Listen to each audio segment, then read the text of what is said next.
I pulled my trailer with this car and I'm getting a flat, so I want to take it to the mechanic. And since I don't use the car that much, it's dead. Instead of calling a bunch of people to help jumpstart my car, I have this little gadget. I had one before, but the connector to recharge it pushed in to the unit, so it became worthless. This has got a full charge and it's got jumper cables on it. So I can do all this myself. It's pretty awesome, I'll tell you. I use this for my motorcycle and it works wonders. It's the best thing. One of the most important things you should have in your car kit. So I don't have grease embedded in my hands. So I'm not a mechanic, so don't listen to me about this part. Sometimes you want to check your little connectors to make sure they're on good and there's no corrosion. Red tends to be positive, but don't ever believe it. Believe the way it's set up. To see how that works, there's a plus, and then there's a minus. I foolishly do not start this as often as I should. So here we go.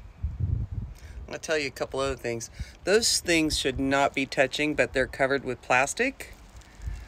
But one way I do it is I clamp this onto there so it never touches this side. A lot of this, when you use a car jumpers, they tend to lay on the ground, and you know, them touching is not a good thing. Now this actually is not clamping on the wire, so if I was to have two of them and hanging around, if this touches metal, then it's grounding itself out. Now, don't ask me about grounding because I'm not sure exactly what it means. So right now I just have it laying over here. That's laying on rubber.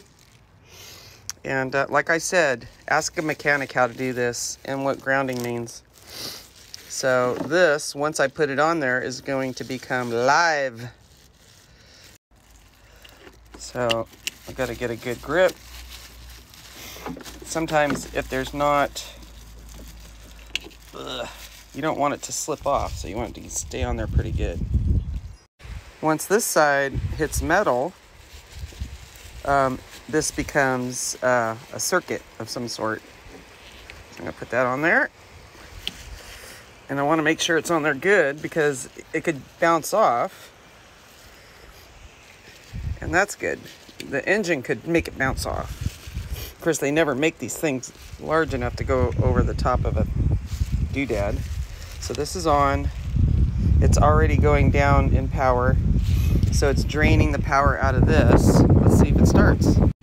Now, my brother and my cousin did this with the jumper cables, and I don't know what happened, but the battery exploded in their face. So be cautious of these kind of things. And like I said, consult somebody that actually knows what they're doing. I have no idea if this is gonna work. So let's try it.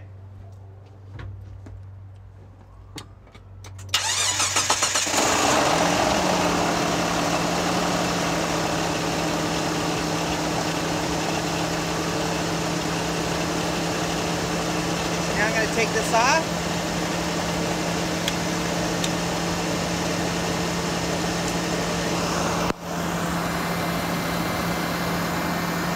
There it is. I promise you, this is the most important thing you should have in your car. Even to help a neighbor or when you're out on the road, it's just comforting to know. Now, I have a friend, and God bless her, but she doesn't even know how to open up the hood to her car. So she could be on the road and it's overflowing and she doesn't even know it because she doesn't know how to open it, which means she's going to have to rely on a stranger driving by. If she goes on long road trips, like really long road trips, and she's like, I'll just call AAA or whatever. Well, your cell phone, what do you do if your cell phone doesn't work out there? And then you definitely have to rely on someone else. So when you get one of these, I encourage you, if you have kids, get them one of these and have them, you know, put it somewhere, because this particular thing, you could also charge your cell phones, and it's a flashlight, so it's a great emergency thing. I like to learn enough so I don't have to depend on someone. I'd rather call AAA or a service. But even if you're out on the road, not everybody is running around with jumper cables, so they can't even help you because they don't have the ability without the jumper cables. Who's gonna carry a gigantic situation with them for themselves or anyone else? So I will put a link to this. I have to do it on my Facebook because TikTok doesn't allow me to put links. Now, if you have a Harley, it takes a lot more torque, and even jumping off a car doesn't always work. So this has enough torque for that. And look, it still has a lot of battery. So when I try to, oops, there goes the wind. So it also has this connector and USB, and that's how you charge it, or at least that's how the other one is. I forget how you do this. It simply plugs in there like that. Make sure you have the right one, because I had the one that I broke and it didn't have the same size. Of course they're gonna make a different size. There's only one notch down. When I try to charge I can literally charge my Harley off this, and eventually it'll go down to nothing. I would have taken my car in a couple days ago, but I couldn't find the connector. So I have a bag that the connector and the bag go in it. When it's in my motorcycle, they're separated because this is big for a motorcycle bag. During Pride, I stop and start, stop and start, stop and start. I wear my battery out, and a bartender had one of these in his car. We tried to jump my Harley off another car, and it didn't have enough torque, or the cords itself were messed up. I'm not sure what happened, but even the car owner didn't know where the battery of his car was. So there you go. When you get one, don't use it by yourself. Talk to a mechanic and say, how do I use this on my car? Try it out.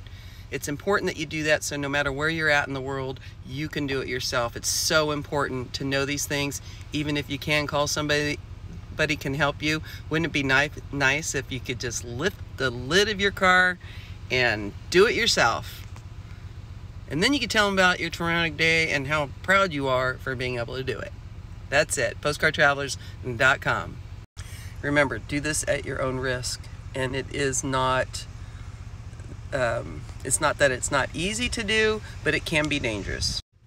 I'm sure there's many people in your life that could help you with something like this in an emergency, but then you have to inconvenience them for the day for something you could have done, taken care of yourself. It's not that hard. Learn from somebody. Be conscious of where your actual wires are ending up so you don't create a spark. And even if somebody says they know what they're doing and they have cable wires, you need to know, because they could blow up your battery or theirs, and then who's responsible for that? So own your shit and be strong. Save your damsel in distress card for a more difficult situation. And if you have AAA, you usually only get 3 tows or 3 service calls. So are you going to waste that on something so simple? Save that for the trip to the mechanic if it don't work out. So I let my car run a few minutes, and now I'm going to see if it starts up. Look at that! And if it didn't, I could do it again. It's okay to get help, but there's nothing more empowering to know that you can help yourself. And then on this, red is usually plus and indicated right there. Plus, and then minus usually is black. Not to mention the extra time it takes to call someone, wait for someone, blah, blah, blah. I keep it in this waterproof bag